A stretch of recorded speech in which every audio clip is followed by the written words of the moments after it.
Hi guys, and welcome to another Tools Friday with FIXITGEARWARE-SECURITY. I hope you're all doing great today, and life has been treating you nicely and fairly with all the challenges around the world. And for those who are still seeking for jobs or seeking for breakthroughs, I hope you're not giving up. It's okay. Once in a while, you might be faced with challenges that would slow you down or make you feel like things are not going so well. So it's nothing bad. It's not something you have to, give up because of the days you have your down moments. It's a natural phenomenon whereby sometimes things would go well for you and other times not so good. Well, at the end of the day, the most important thing is that you show up for yourself every day.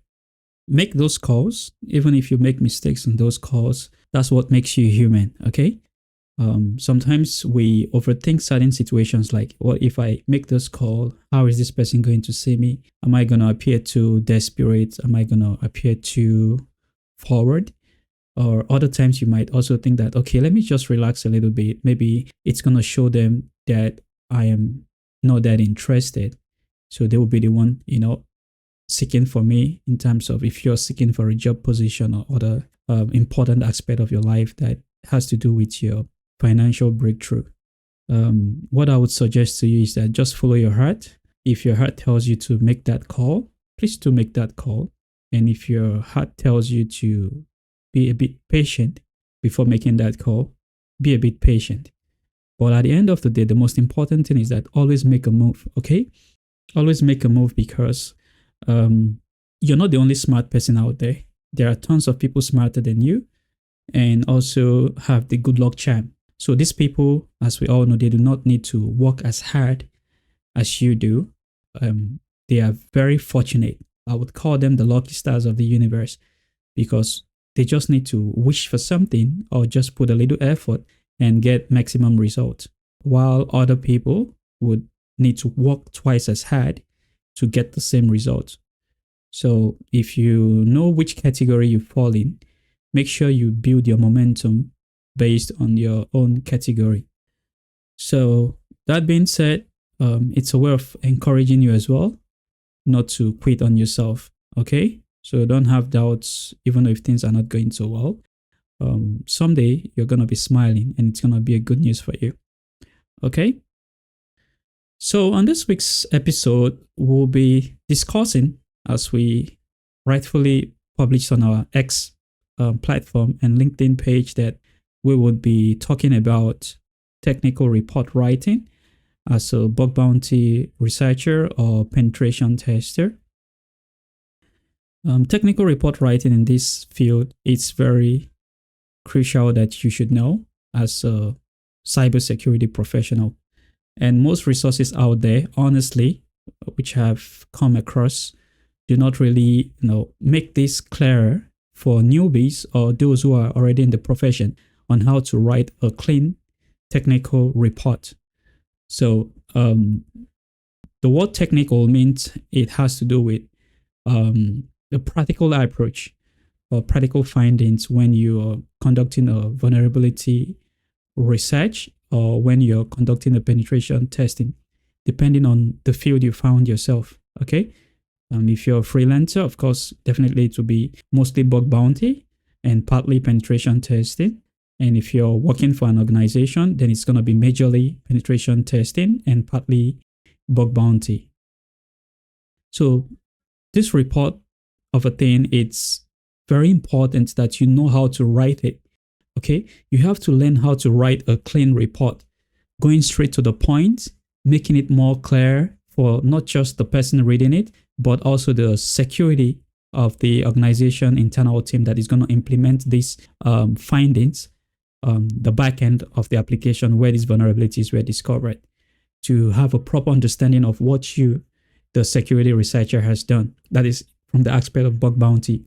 And if you're a penetration tester, you also want to create this report for a clearer understanding to the various departments who have to go through these reports and implement the remediation or mitigative steps which was discovered in the research. So with that being said, we decided to pick from our own in-house methodologies of how we write this report and, make this content today for you.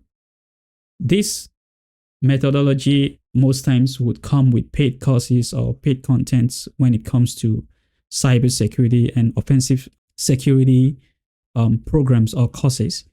But it's part of our obligation and part of our way of contributing towards the cybersecurity ecosystem to once in a while bring few of this content out there for you who are still struggling financially for free, and to make sure that you go through this content and of course learn one or two things that you can implement on your resume or your CV and seek for that job.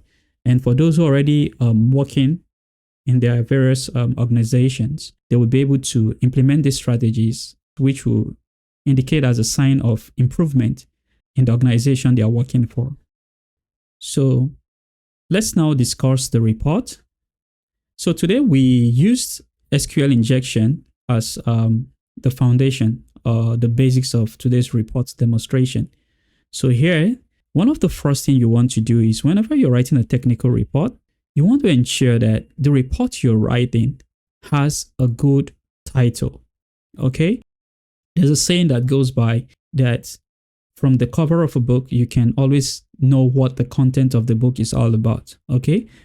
What this proverb implies is that the title of a book gives you an insight of what the book is all about. So if you write a non-catchy phrase or something that is not interesting as a title, it's going to make the reader uninterested in reading what the content of that book is. Okay? In as much as the content of the book is important, the title, it's very important as well. So a good title shows that you as a security researcher knows what he or she is doing. So for aesthetics, this is just to make the report more beautiful or enticing. You can, just put some graphical designs of the vulnerability. In this case, looking at this title, I understand that this report has to do with SQL injection, right?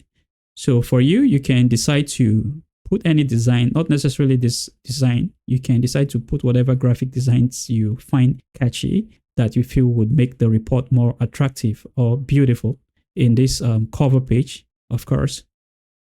Now, for the good title, you can see here we said SQL injection vulnerability found in FIXITGEARWARE-SECURITY login page. Now, when you look at this title, we have given the team who is going to read this report, in this case, maybe the stakeholders or the CISO of the organization, what this report is all about. This report here is saying that we're talking about SQL injection vulnerability, which is found in the organization named FIXITGEARWARE-SECURITY, and the location is the login page. So as a security researcher or as a chief information security officer, when I see this title, I understand where or what component of the infrastructure the vulnerability was discovered. Furthermore, on the cover page, here you can see we put the name here, FIXITGEARWARE-SECURITY. So this name basically has to do with the name of the security researcher. So if your name is Ben, you can put your name here. Whatever your name is, just put it here. Now, if you are a penetration tester, you have to include your email. The reason why you should include your email as a penetration tester in the cover or the page cover is that some of these stakeholders might want to contact you directly. Maybe they have other engagements in terms of internal organization tasks they want the CISO to handle, and they don't want to bother the CISO with a few of these non-technical questions, and they want to just get directly to you. So you have to leave an email in the cover page of the report. Okay? This is for a penetration tester, not a bug bounty hunter. Okay? So this email will be the means of, getting in touch with you by any of the stakeholders or any of the internal organization team that wants to get in touch with you. However, if you are writing as a bug bounty hunter, it is not necessary, except there's an exception or there's a caveat, except if the triage team instructs you to, put your email, then you can. Because, this triage team They are like the mediator between you and the organization whose bug bounty program is being campaigned on their platform. Okay, so you do not necessarily need this.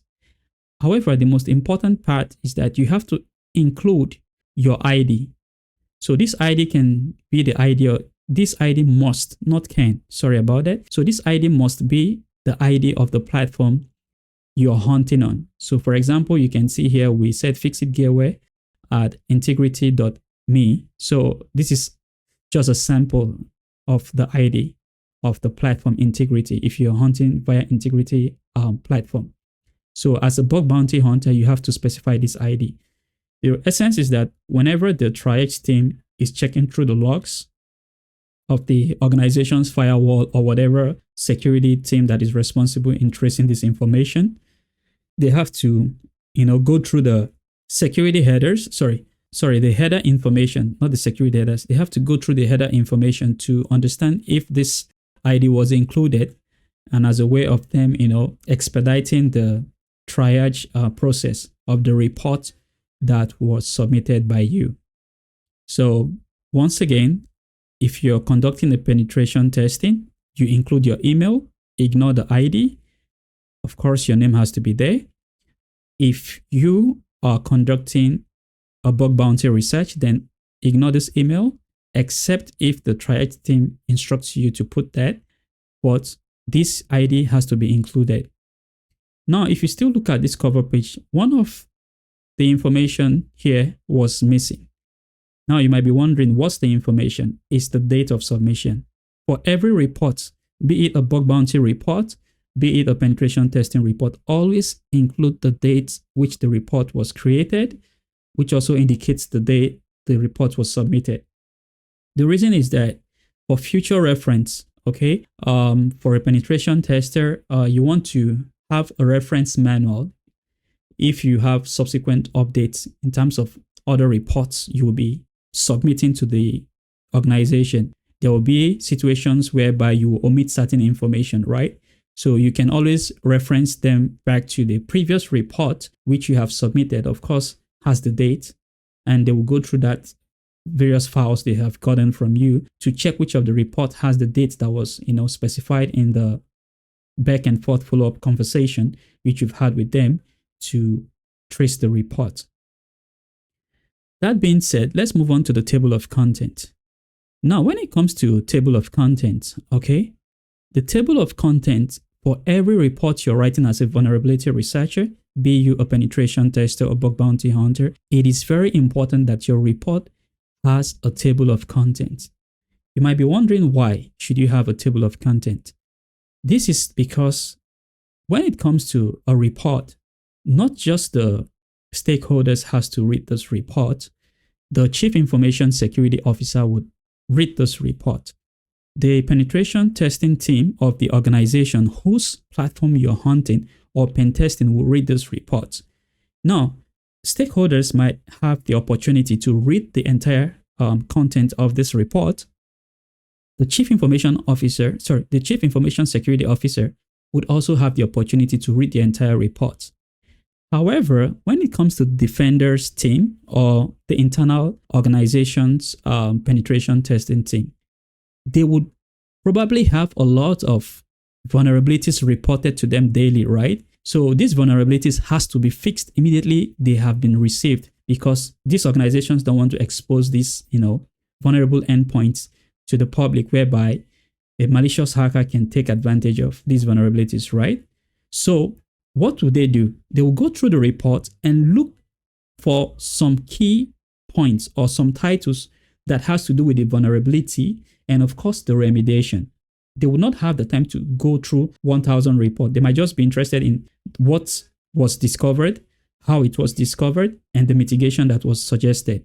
So with this table of content, they have to just go through this table of contents that the report contains and select the title or the particular information they want to focus on. So once they look at this table of content, they say, okay, my detailed findings was written in page 3. So they might ignore a fear of this and just go to page 3. Or my detailed, the tools that I used in performing this attack can be found in page 2. So they will ignore this and go to page 2. So this is the essence of table of contents. Not everybody would read the entire report, but you have made it possible that even the person that has to handle this report, if they eventually don't read this entire report, they can be able to, focus on some key areas, which of course they have to reference through the table of contents. Now, when you come to this table of contents, appendixes are very important, okay? Now, for appendixes, you might be asking, why should you include appendix? Depending on the nature of the vulnerability research, okay? There are times you might need to perform as a penetration tester, not a bug bounty hunter. You need to perform what we call a phishing campaign, okay? You want to test the organization's security awareness, and of course, you have to include surveys, right? At the end of your penetration testing, you have to include the result of these surveys, which has to be, like a reference chart the organization would have to look into to know their various employees and their performance in terms of security awareness. So you do not want to mumble up this entire report with unorganized information, okay? So that's the essence of the appendix. So appendix is like questionnaires or surveys or charts. This is where you include them. Of course, you also have to state it in the report if you are performing a penetration testing. However, as a bug bounty researcher, you do not need this. It's not necessary, except out of the platform. It's let's say a private program. You were invited, and maybe during the process, they extended the contract or expand the scope because it's a private program, right? For you to test their internal organization's team with some out of scope concept if it's a public program, right? So you might now need to specify appendix. However, if it's not a private program and you do not need, you do not have some testing that requires you to, include appendixes, there is no need for that as a bug bounty researcher.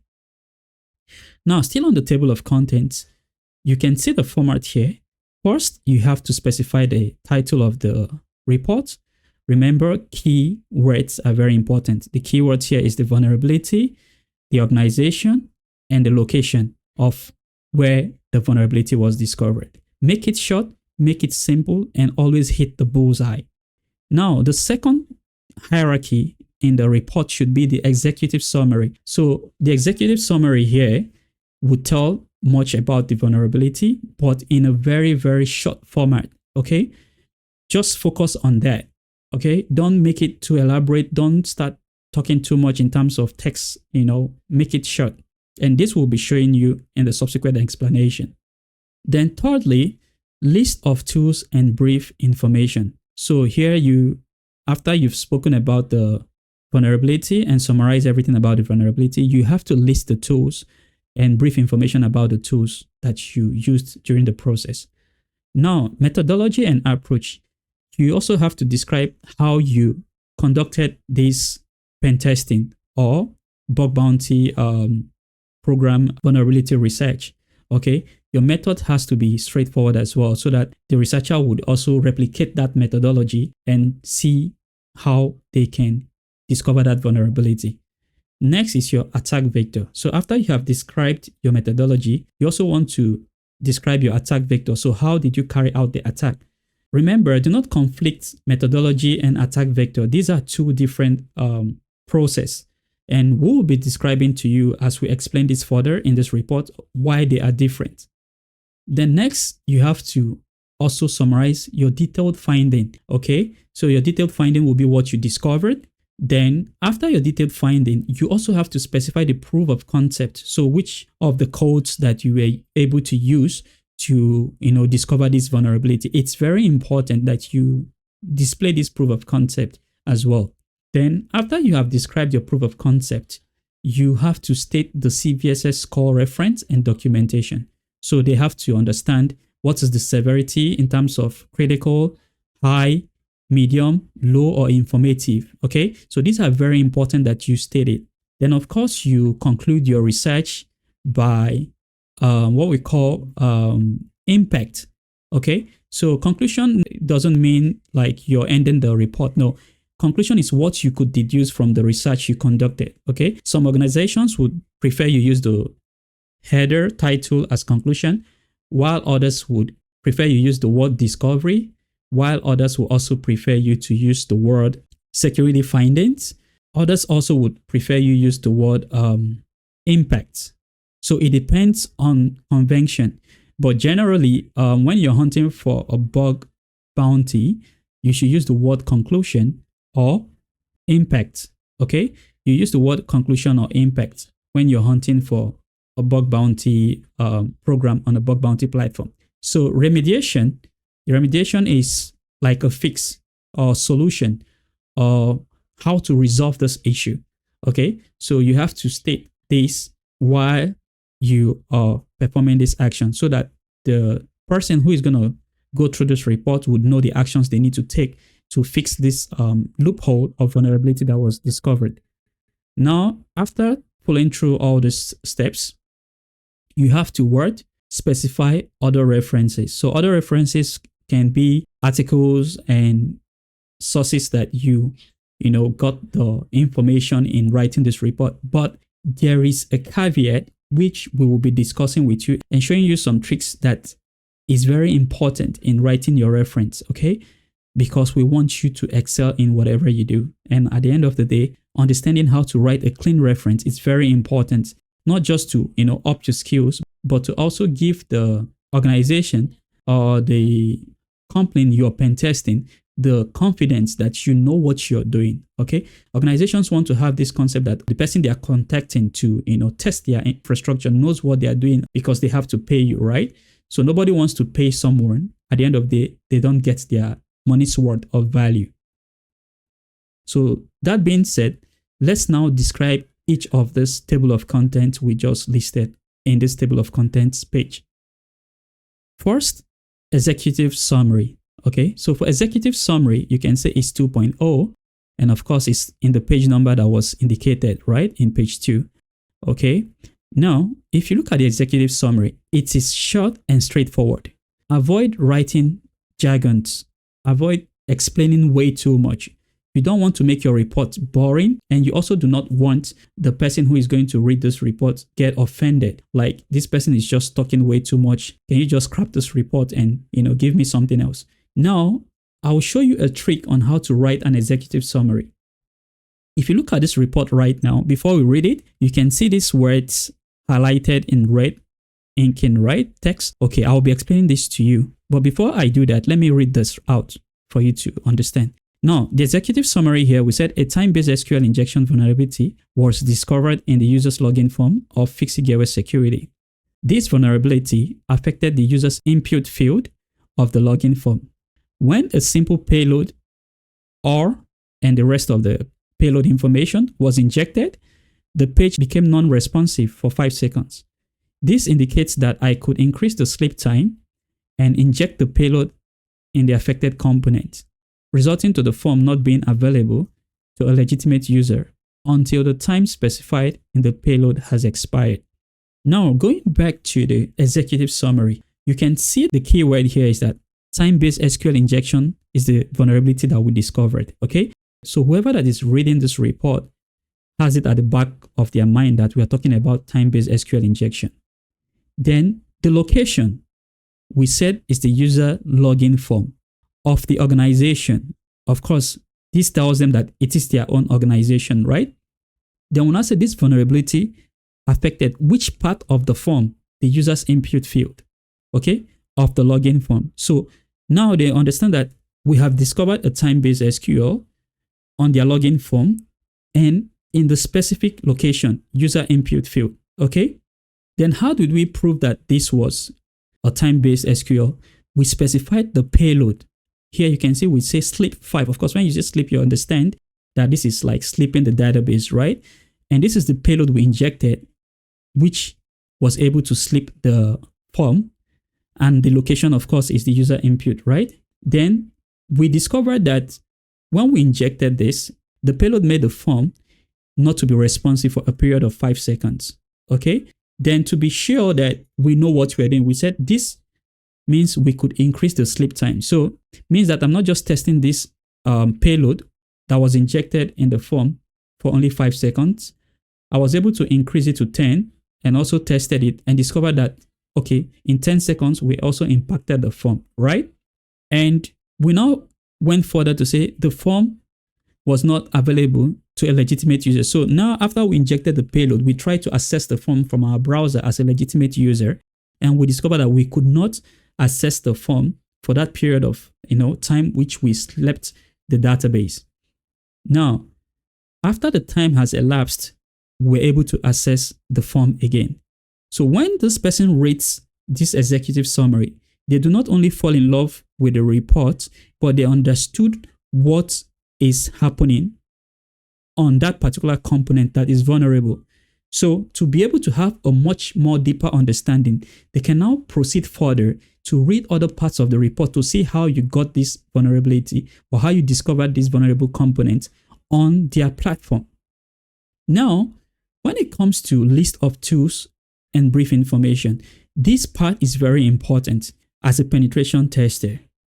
Don't worry, as a bug bounty hunter, we'll be explaining this later to you when we are going to summarize this whole process. Why is this important? It's because when you're pen testing for an organization, every organization, whether they are rich or they are, small enterprise, or they have their own professional tools, not every tools are they familiar with. Some organizations have specific tools they use in testing their platform. Okay, so they would not go outside these tools because of 1, cost, 2, some policies. Okay, if you're familiar with various cybersecurity rules and regulations, right? There are some countries that do not allow you to use certain tools to test their platform because the country has specified that this particular tool is dangerous. Okay, so this organization might be sticking to that rule and of course might not want you to use it on their platform. And not just that, they might want you to use it on their platform because of course, even though the country refuses them using it on their platform, but you, a penetration tester, might be located in another country, right? And hackers or people who have malicious intentions do not respect cross-border policies or regulations, right? So they might allow you for that period of time you're engaging in that penetration testing activities to use that tools. So this is the reason why you specify the tools you used and give a brief information of what you use that tools to perform on their infrastructure. At least they will now have an idea in the eventuality that they have some, what we call some suing from some internal auditing team from the government or some organizations locally in their country. They'll be able to, present this report and say, okay, this is the restriction that this person used these tools to perform on our infrastructure, nothing exceeding this information that was provided in the report. Okay, so that's part of the essence why you should list these tools. And of course, give brief information of what these tools were used to, conduct. Okay, and also not just that, it also helps them in case if someone uses the same tools to do something else, they will understand that it was not you that used this same tool to, conduct that malicious attempt or intentions. So yeah, you can see here we said during the entire process, you can see the flow, right? Everything has to link to the previous report and make it more interesting to, follow up. So we can say during the entire process, the following tools were used. Bobsuit Crawler, we said a feature in Bobsuit Pro paid version of Bobsuit, capable of crawling an entire website. This tool was developed by Potswigger. So now you can see we specified the organization that created the tool, and we also specified that the tool we used was a paid version of the tool. So of course it's a secure tool, not some crack tool or some malicious tool we got from the dark web or from the dark internet. One more thing you should also understand is that as a penetration tester, while you're specifying these tools, you also want to specify the legitimate link where you got these tools from. The reason is that these organizations might not have these tools, but they are interested in, getting this tool to test this, vulnerability you discovered, right? So you want to give them the legitimate link or reliable source where you got this tool from so that they themselves can visit it and see that there is no hidden agenda or there's no malicious attempt that has been reported regarding using this tool to, test an organization. So this is very important as a penetration tester, but as a bug bounty hunter, it's not necessary because certain screenshots will be included in your reports, right? And of course, bug bounty programs do not have tools limitation when it comes to hunting for bugs on these platforms, okay?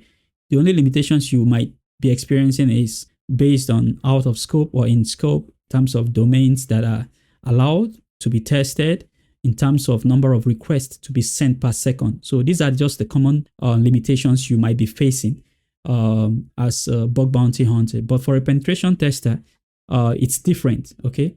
It can cover as much as tools to be used. So it's very important that if you are writing this report as a penetration tester, you should include the name of the tool and the link where this tool can be downloaded. This can also serve as a safe zone for you should in case the organization decide to play funny, right, and report or sue you. You can present this report that this is the report I gave to you and I provided the link, so anything you did outside this link is none of my business. Okay, so here you can see we stated Bob Suite, and we said we use the Bob Suite to crawl the website. Then we said SQL Map is an open source automation tool for SQL injection commands. So here you can see the keyword here, open source, means it's free. This tool uses various SQL injection payload to test the supplied target link or entry point. So target link means the domain link you're targeting, or the entry point in terms of the vulnerable entry point, which we tested the SQL, right? And of course, we specified the GitHub repository in the report where we got this tool from. Now, the reason why you should also specify this is that since it's an open source tool, the organization security team might decide to type on Google SQL map and of course follow a malicious link or GitHub repository where this tool is hosted, right? So if they end up downloading this malicious tool and getting their infrastructure compromised, they can blame you because they'll say you stated it's SQL map and they downloaded SQL map, and it's not their fault. But once again, you can see we included the link of where we got the SQL map we use in testing their infrastructure. So if in the eventuality they claim something that is out of this report, that okay, we downloaded the SQL map, and it's okay, where's the link where you downloaded this? And you now see the link they downloaded the SQL map, and you discover that it's not the link you gave them, you can be exonerated, right? So this is why it's important to include this as a penetration tester. Once more again, as a bug bounty hunter, you don't necessarily need to include the links of these tools because you're hunting on the platform. So all you need to do is to report certain information that is important for the triager to, go through this vulnerability that was discovered. Then lastly, we said here, we used the SubFinder tool.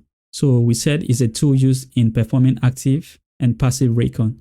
Okay, now the organization now have the idea that, okay, this SubFinder tool was just to recon for assets that belongs to them, which we want to exploit, right? We also stated that this tool was developed by Project Discovery and it is open source. Once again, we told them this tool is free and this is the link where we got the tool from. So they themselves will now follow this link and get the tool, which they will also need to use to replicate the report or the findings we have submitted to them in this our penetration testing report. Once again, the list of tools and brief information is not necessary as a bug bounty hunter, but as a penetration tester, it is very, very vital and important that you state these tools in the report. Now, next is methodology and approach. Methodology and approach is very important, okay? So what is methodology and approach? You want to explain to the person who is going to read this report the steps you took in carrying out this research or discovering this vulnerability. Now, I would explain something to you so you have a better understanding. You might be saying that why is the methodology written, like a report and not like a list form? It's because you want to explain like a short context of what you did, but it's going to be different on the next point, which we're going to be explaining, which is the attack vector. Okay. Attack vector is different from methodology, and we'll be showing you that as well. So here you can see in the methodology, we said in discovering these vulnerabilities, first, the tool SubFinder was used to perform an active recon. So now we know that SubFinder was stated previously to be a tool for both passive and active recon. But right here, we stated that we use the tool for an active recon and not passive. on the domain name, which is this domain. We stated the domain, right? Then we now further stated that the entire findings were then saved to a text file, named this text file, which is uploaded with this report. So for reference, should in case they did not have the time to use the tool or did not know the concept of how to use this tool, we've already provided the information or the file that contains these various domains we recon, right? They can now use to, replicate our methodology, okay? Then we now stated again that upon completing the recon with Subfinder, we then proceed to crawl the entire domain stored in the text file, which is this file, using Bob Suite Web Crawler. Now, if you look at this summary right now of the methodology, you can see all the keywords are there. Subfinder, the tool, was used to perform active recon on the domain. Then we saved the domain on this file. Then we uploaded the content which contains the domain we got from the Subfinder to the Bob Suite Web Crawler and perform the web crawling. Now, this part is very important. You want to include images in the report. One more thing about images is that most people have this craziness. Okay, I use the word craziness. They capture all the screenshots. Like you will see a report and you see like 50 images. Who's gonna go through those images? Okay, it's not important because you are gonna list the steps which you use in carrying out this attack, and they have to replicate this. So there is no need of you putting a lot of images. However, I will show you a trick right now on how to put images. You can see here we said image capturing the Subfinder recon. Now we stated image 01. We say must contain the command area. So let's say we recon this asset and we have over 50,000, right? You don't need to screenshot the output of all the 50,000 in the CLI, the command line interface, right? Of course, we have this exported in a text file. So you can just capture from where you use the command down to like a few lines of the recon that was displayed on the CLI and put here. So the area of focus is the command you ran. Of course, you don't want to be fixing everything like putting command this, command that, making the whole thing so crazy, right? At the same time, you want to use one stone to strike two birds.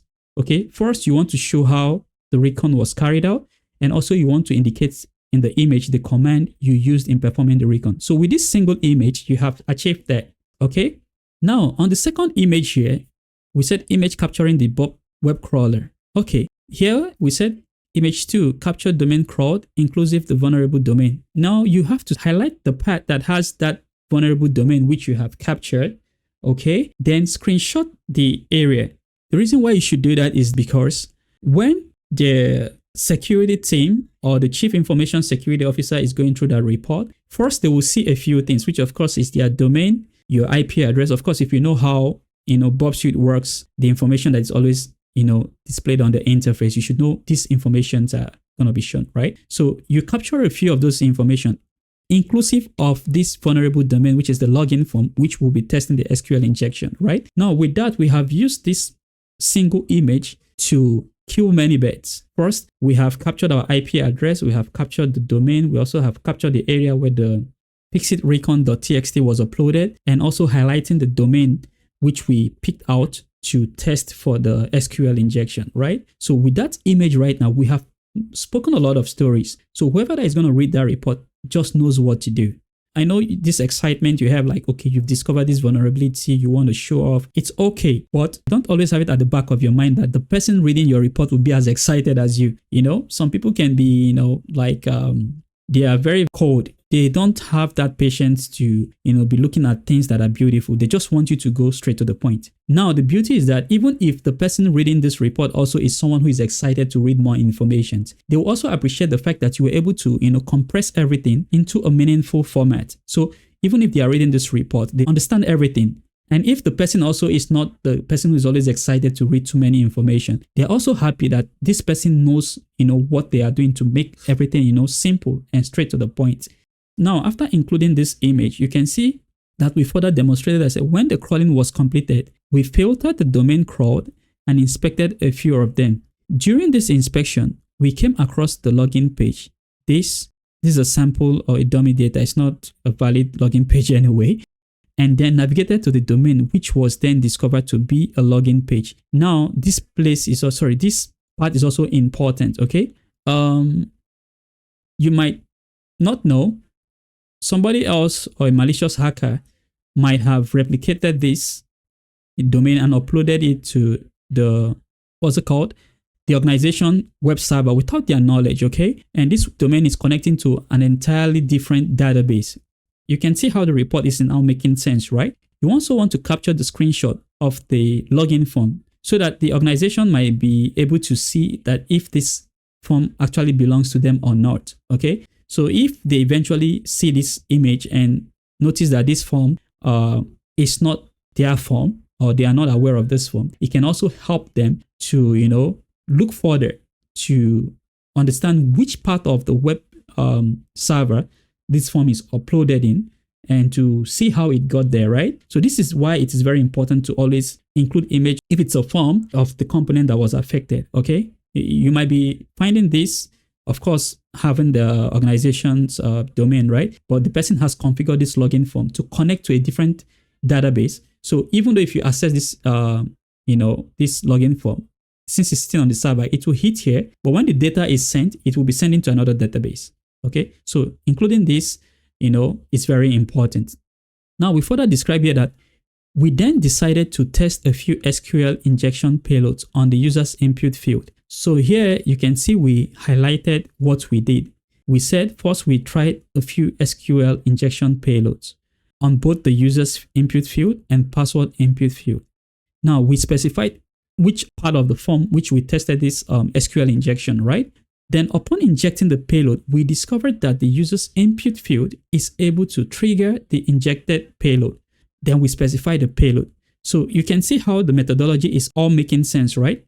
First is following a sequential manner with a few images to, demonstrate what we did, summarizing it as well. Then, of course, showing what we carried out, how we carried it out, and what was the expected outcome. What was the resulting outcome of what we discovered.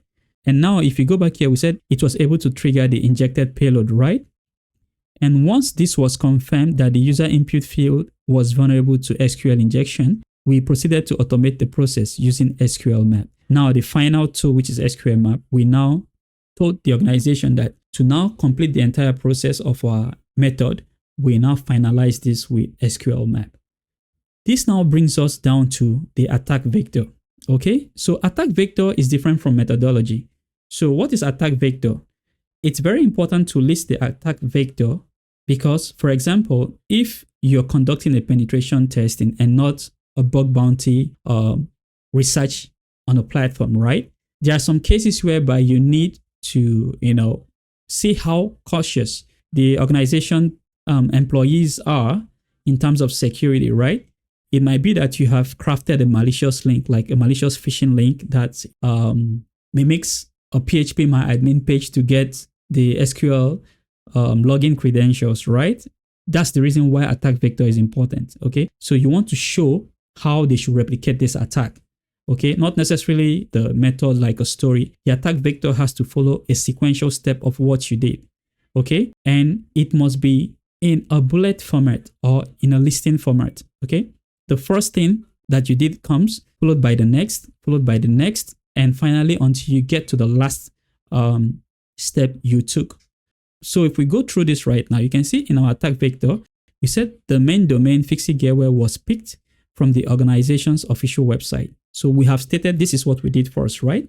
Then we now performed an active recon using Subfinder tool, and we now save this output of this recon in a text file. Now, after we have saved this in a text file, this file we saved this result in, we now uploaded it into the Bob Suite Pro. Of course, the Pro version of Bob Suite, right? So that it can massively scan through these domain URLs. Upon a successful upload, the Bob Suite crawler was used to automate the entire domain list crawling. So now we are now telling them we automated this process, right? To make it fast or for whatever reasons we chose to.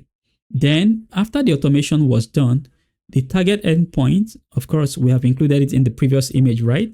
This was selected from the results. Then we now stated that the payload this was injected into the user input field of the form. Now you can see we did not state that we injected in the user input and password, right? Now we just went straight to the point. This is the essence of attack vector, straight to the point. Avoid talking a lot of stories during the explanation of the attack vector, okay? Because this is what the security team who is going to be replicating this vulnerability will be, carrying out. Now, this is where it is important. After we explain this, right, you have to capture the image of the location where you injected this input and the error message that was generated, okay? Now, you might be asking why. Remember, you want to make this very easy for the organization or the triager in terms of bug bounty team to be able to, conduct this replication very fast, right?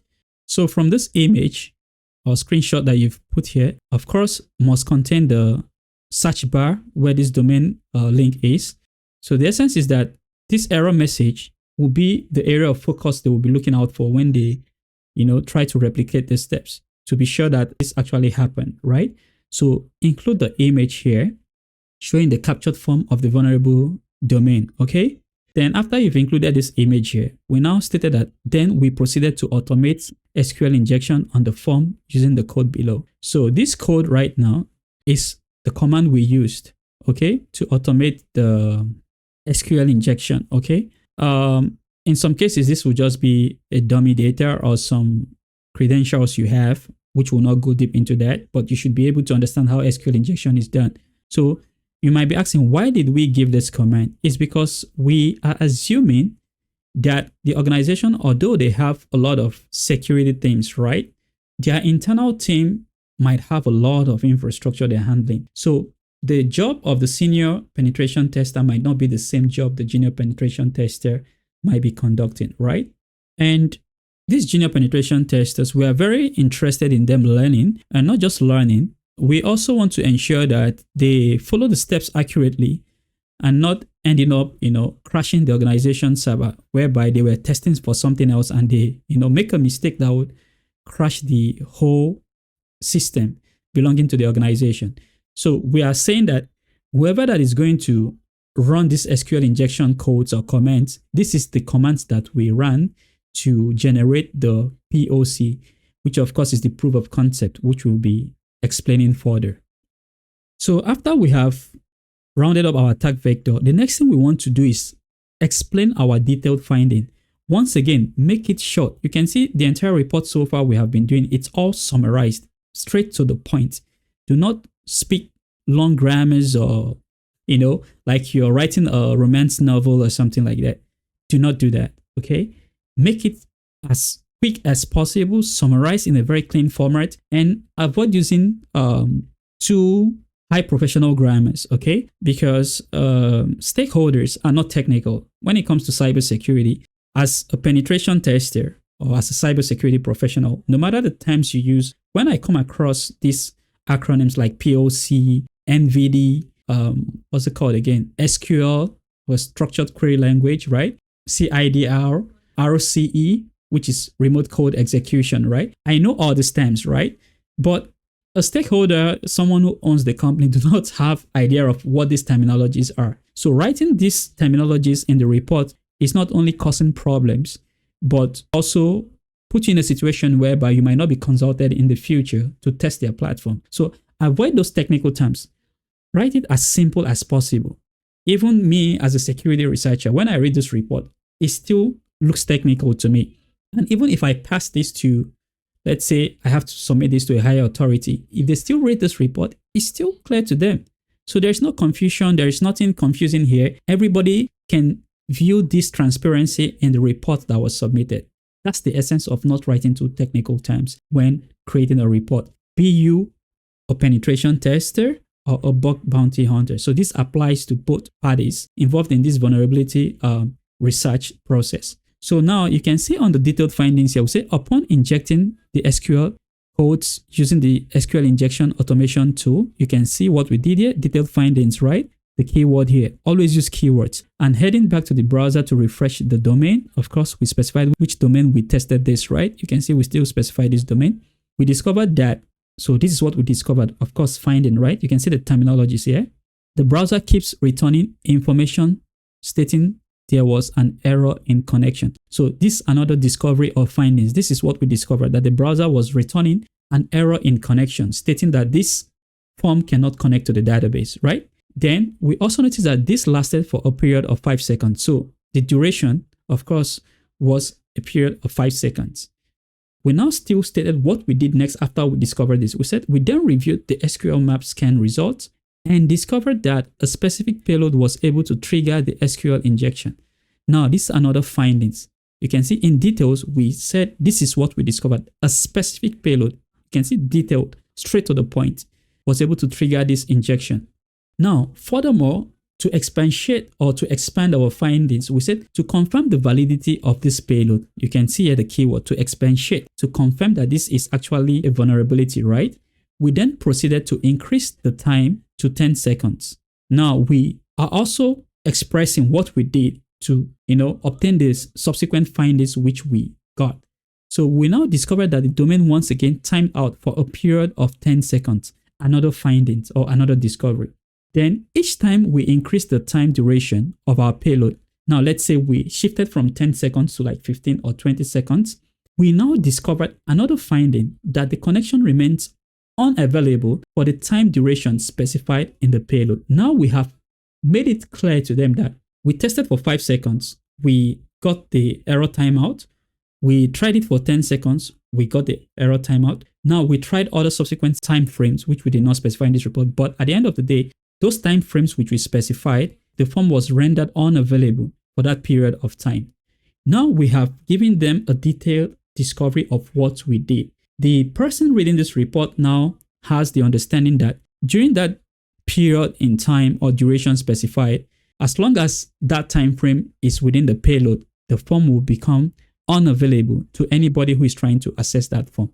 Now, ensure you do not include so many images, okay? A lot of people have this mindset of capturing, like screenshot. It's not a good idea. Always match your information with your screenshots. Make it short, make it direct. Now you can see here we specified 2 images. We said image capturing the section of the SQML payload that triggered the SQL injection. Of course, this is straightforward. Where the payload or the proof of concept is, we captured there and put it in the report. Then here is very important. You also capture the error page displayed by visiting the form again on your browser. So also you have to capture it with the search bar of the browser that contains the organization domain or the endpoint location we are testing this SQL injection vulnerability on, right? So once you capture these 2 images, it's straightforward to whoever that is going to handle that report. First, I'm going to see the payload you injected. Second, I'm going to see the error that came out after you injected that payload. Simple, easy peasy. Now, the next thing you want to do is your proof of concept. So proof of concept, you don't need to talk stories here, just straight to the point and make it direct. So you can say the proof of concept for the time-based SQL injection on the user input field of the domain, we specify the domain, is shown below. So we say POC. Now, I've stated here proof of concept code, right? And we say POC here. So whoever that is reading this knows that we're talking about proof of concept. Now, this proof of concept is easy. I will tell you why. Both as a penetration tester or a bug bounty hunter, some organizations' security team might not have that time to start installing the tool or any other thing, but they have a specific tool. They can just intercept the request and, put these entry points in the GET request, right? Of course, POC would have the GET or the POST or anything like that if you're capturing this with a Bob Suite or Zap Proxy tool, okay? But in this case, we did not put any of those information because this is just a dummy test, not a real live event, okay? So if the proof of concept has the header, the verb, so the verb here, we are talking about the methods. If it's a GET, if it's a POST, copy every of those code and put it in this report. But in this case, we're not using any of this, right? So we do not have the reason to put all those report here. But once again, it's an advice. If you're intercepting these POCs with Bob Suite, of course, it will contain the cookie, the set cookie, the header, and other necessary information that was intercepted during the process, right? Include it as your proof of concept. Okay, so if the organization decide to, replicate it, they can just copy it and put it in their repeater on Bob Suite or Zap Proxy. Just get the latest cookie, change your own cookie, send the request and see what comes out of it. Okay, so proof of concept is very important. No stories, just put the proof of concept there and that's it. The next is that after you have done your findings, you also want to rate it, right? This is very important, okay? Here you can see that we stated the CVSS score reference documentation, calculating the severity of the vulnerability using the NVD scoring system version 3.1. The key point here is that this is what we used in calculating the severity. We have the following severity ratings for this vulnerability. Now, we stated the calculation we used, and you can see we stated 3.1 here. You can see CVSS 3.1. So this is the attack vector and other information. This information, this is what we specified, and this is the score. Now, it's always important to include this metric calculator. You might be asking why. Most organizations, as we all know, might be using the obsolete or the older version of calculation. They might be getting a different score. Okay, this is very important as a penetration tester. As a bug bounty hunter, you don't necessarily need to include this part of the report because most bug bounty platforms, as we all know, have the metric calculation already, right? So you just have to select the metric calculation and specify, and automatically based on their system, these calculations will be done. Of course, when it is done as well, it will be submitted, right? And the triager on the back end will be able to, see this metric score. But as a penetration tester, you are working on an organization's infrastructure. They do not have any of this means of, automating this CVSS score because you are dealing with them as a client and you are the security expert, right? So you have to include this in the report you'll be submitting to them. Furthermore, always include image, okay? Now, the reason why you should include the image is for one reason. Maybe during the process of them imputing this metric score, they made a mistake, okay? They might rating the vulnerability a lesser value or higher, okay? You also want to be transparent. You don't want to be extorting the organization, and you don't also want the organization to cheat you. So when you include this chart, they can always reference to this chart. It's okay.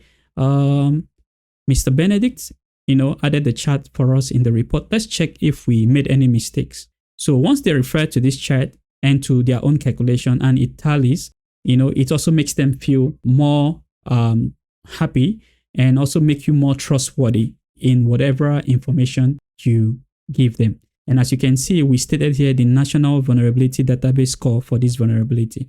So this is the information from this reliable source. Now, the next thing is you want to do is concluding the report. So in concluding the report, most organizations call it conclusion. Other organizations call it impact. Now, for bug bounty platform, there's always an input field where you have to enter this conclusion or impact you have discovered. But as a penetration tester, you have to include this on your report. Now, in this conclusion, make it short and straightforward. Once again, avoid stories. Nobody's going to be reading a romance novel when it comes to, sorry about that. I love romance novels anyway. Nobody's going to be reading this, report when it comes to cybersecurity, okay? So make it short and simple. What is the impact? And straight to the point. And here you can see we said this security weakness could negatively impact the organization's business. That's one key point. It's a negative impact. Then we further stated that in the eventuality, we are not certain if a malicious hacker might exploit this, but of course we know they will, but we are also making them feel a bit relaxed so they don't panic and, feel like they have been, impacted and ending up paying a ransom if somebody is threatening them, right? Without knowing that there was no, compromise. So that's the reason why we use the word in the eventuality, okay? So if they are threatened by any third party who is a malicious hacker, they can, reference this report and say, okay, but this person claiming to have exploited this in this form is not this same method, right? This person might be lying. And once again, that's the reason why we use the word in the eventuality, right? So we can say the malicious hacker could decide to slip the database, which this form connects to for a long period of time. Subsequently, of course, what's going to be the outcome? Rendering the service, which is the login form, to be unavailable to the organization's legitimate user. You see, straight to the point. We stated the weakness, how it's going to impact the organization, who might take advantage of this weakness, and what's going to be the outcome if they eventually take advantage of this weakness. Now, the next thing we want to do is that I want to talk about remediation. Remediation is also important, okay? This is where a lot of security researchers make mistakes. What would they do? They will like, okay, pick up the remediation, right? And start writing about blind SQL injection. Come on, this is not how to do, okay? When you're a security researcher, it means whatever you're referencing or whatever information you're supplying should be based on what you have discovered, not based on what is out there already, okay? Don't pick like a random article that talks about SQL injection and start writing, or a random article that talks about blind SQL injection and start, lifting the content and putting in the report. That's absurd, okay? It also shows that you're untrustworthy in terms of how you disclose information, in terms of findings, right? Or proffering solution. Nobody wants to hire someone, or nobody wants someone who doesn't know what they're doing to hunt on their platform. So if you have analyzed this report right now we just read, you can see we said for this vulnerability, first, this is the keyword, for this vulnerability. So if there's any other vulnerability that they are finding, this remediation does not apply. This also exonerates you as a bug bounty hunter if it is required by the platform, or as a penetration tester.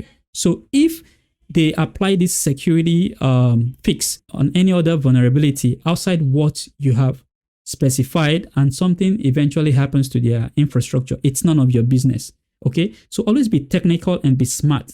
Don't just write and write because you want to write. Write because it is the way to write, okay? So you can see the first thing we started here, we said for this vulnerability, we would be preferring 2 remediations. We also specified the number of remediation we preferred. So if in eventuality they also did more than you recommended, and there's a negative impact, you are free from any blames. But if it's also a positive impact, it's also their own benefit. So always be tactic in dealing with your clients. At the same time, always be tactic in preferring solutions. Let your solutions be based on your knowledge and not based on what is out there. Okay, you don't want to give a solution whereby they thought they fixed something, right? It now exposes the system to something else. So your remediation, once again, should be based on your discovery. So here for this SQL injection, we stated 2 remediation. First, we said whitelist users input, ensure that all users input are filtered, and the user login input field. You can see we stated here the specific location where we discovered this vulnerability, once again, should only validate acceptable input. So we are focusing our remediation based on where we discovered this vulnerability. Once again, this is where we discovered it in the user login input field. Ensure that whatever injection or code or parameters that were supplied in that endpoint location, that it is whitelisted. So it is based on whitelisted parameters. So what is whitelisted parameters?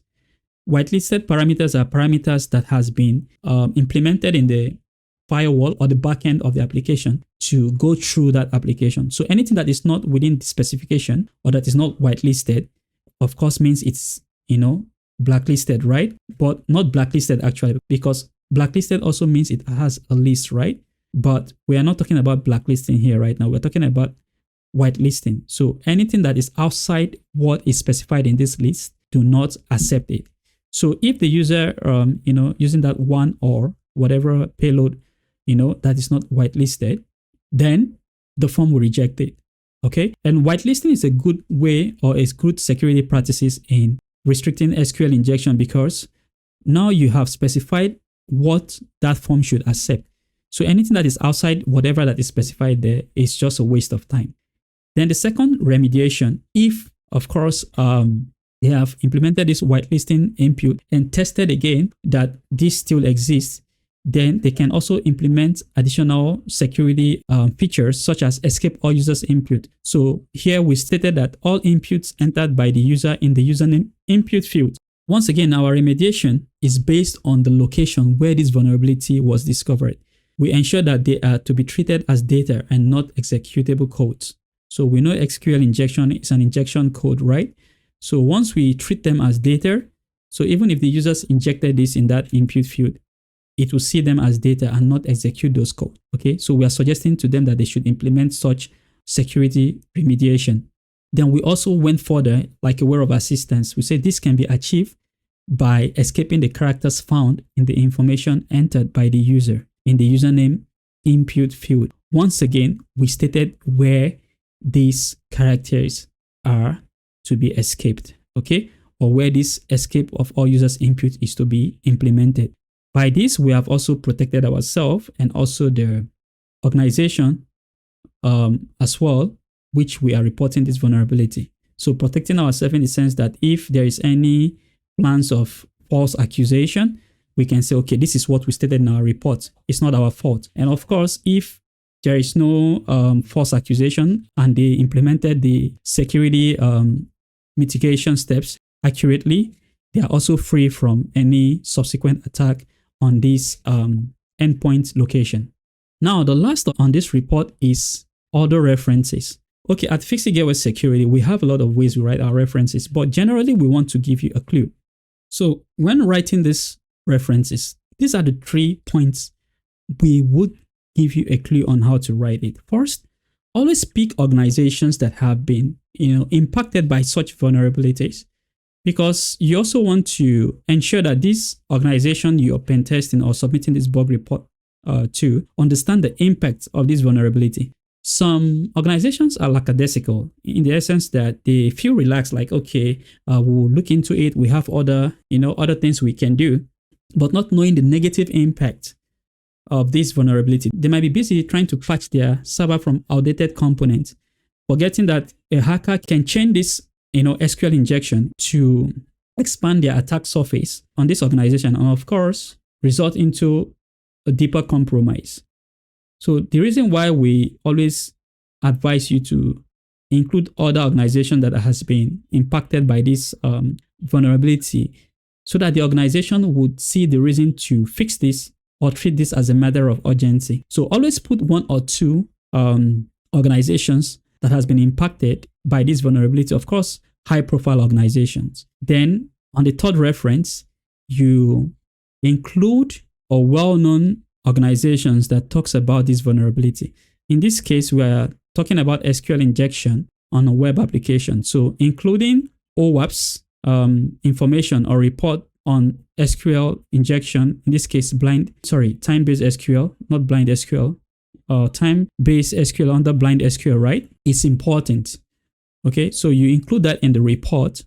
So once they read this various references you have given them, they will see the reason for the emergency to fix this vulnerability. And it will also show them that you did a thorough research, in conducting this pen test or bug bounty research on their platform. So having said that, this appendix here, we just created this appendix here to show you something. So this chart at FIXITGEARWARE-SECURITY, we created this chart to be a guideline for you as a newbie or an existing security researcher on how to write these various reports. So here we stated, if you want to write a report as a pen tester, what you should know, and what you should know as well if you're writing a report as a bug bounty hunter. So here we stated for initial submission and final submission for each column. For the pen test report writing and for the bug bounty, we also stated the initial submission and final submission. Now, we wouldn't go deep reading this because this is self-explanatory. So let's explain to you in brief why we created this.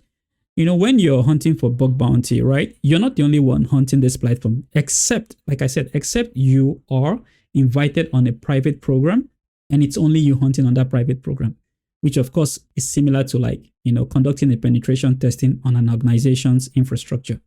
However, if it's a public bug bounty program, you do not want to, build all these reports and submit them only to discover that, hey, your findings was a duplicate or someone else has reported before you, right? So what should you do? Follow this chart. This chart will explain to you everything you need to know, okay?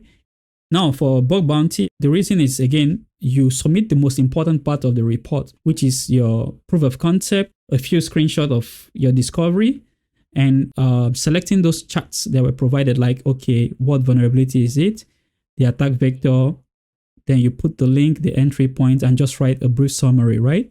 Now, once the triage team sees this report, they would replicate this to see what happens and confirm to you and say, okay, we have confirmed that this vulnerability is actually a vulnerability. They will now further instruct you to, okay, write a more detailed report. They want to submit this report to the client, you see? So that's the reason why we broke this down as a penetration tester and as a bug bounty hunter. All these steps are all you need to do to write a vulnerability research report. But for the sake of time and also saving you from, getting heartbroken from duplicates when you're dealing with bug bounty, we crafted this chart. You wouldn't see this chart anywhere in the world. It's not like we're bragging, but of course we're also bragging. So you won't see this. We broke this down for you. And with this chart, you're very good to go. Whether you're a penetration tester or you're a bug bounty hunter, you're very good to go. So with this, we'll be rounding up this video and this presentation for this week.